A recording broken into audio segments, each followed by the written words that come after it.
정부가 2025학년도 대학 입시에 의과대학별 정원을 확정하면서 의료계가 거세게 반발하고 있습니다.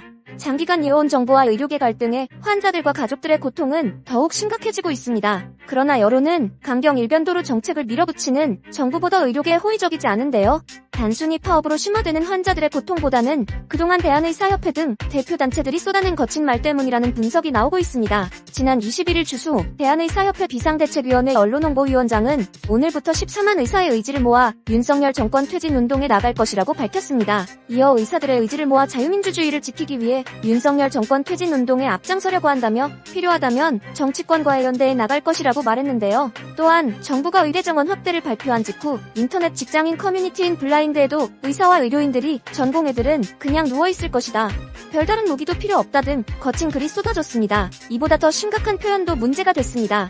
지난 20일 노한규 전 대한의사협회장은 자신의 페이스북을 통해 결국 죽는 것은 의사들이 아니라 국민들이다, 그래서 의사들이 애통해하는 마음만 버린다면 슬퍼할 일이 아니다라고 발언했습니다. 또한 임현택 대한소아청소년과의 사회회장이 자신의 SNS를 통해 이런 나라에서 살기 싫어져 용접을 배우는 의사가 있다고 말해 대한용접협회 회장으로부터 용접을 무시하는 부적절한 발언이라고 비판받기도 했습니다. 이외에도 지난달 15일에는 서울 용산 대통령실 앞에서 열린 정부 규탄 걸기대회에 참석한 한 전공의가 내가 없으면 환자도 없고 당장 저를 지켜내는 것도 선량함이라고 생각한다고 주장해 논란이 되기도 했는데요. 이 같은 의사들의 표현에 온라인에는 의사들의 파업이 정당하다고 해도 쉽게 동조하기 힘들다는 반응이 많습니다.